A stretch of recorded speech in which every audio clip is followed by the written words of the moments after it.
cái đó lên, cái đó lên, Rosie,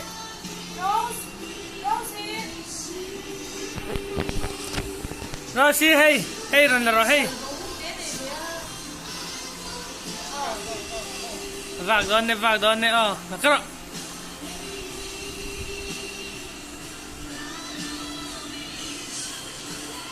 đó, bọc vậy là.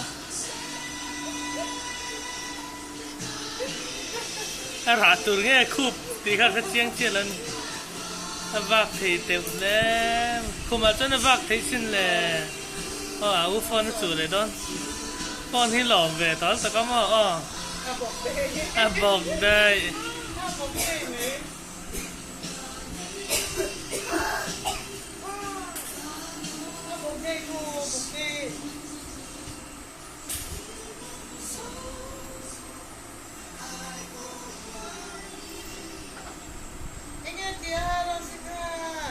ấy lệ mấy ang ta em mà mình lia rồi xịt thà cái lá mình lia vắt chút cái gì pom pom thấu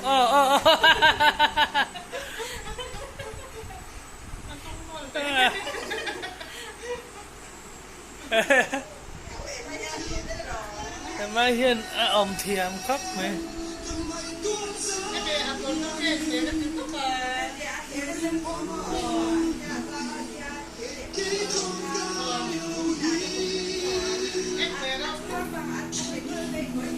Rosie, bye bye.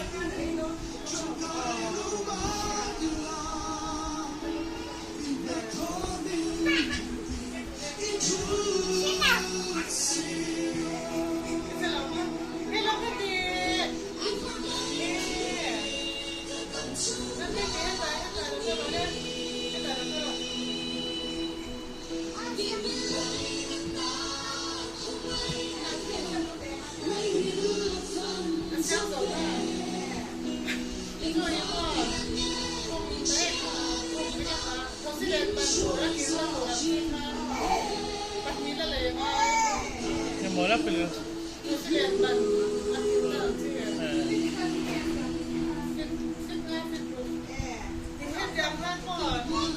Rosie, cái đó lên. Hey, Rosie, cái đó hey, cái đó hey, hey.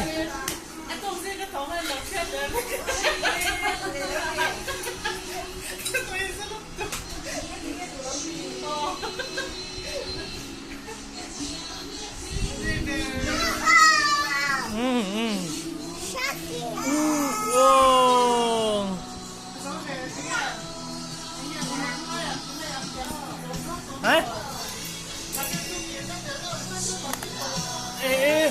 Là tôi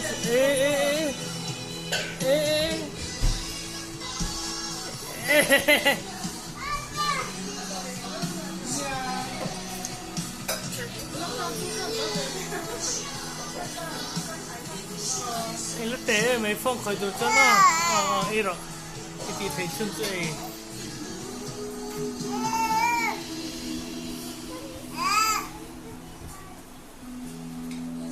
lên hey nào chị ê để đơn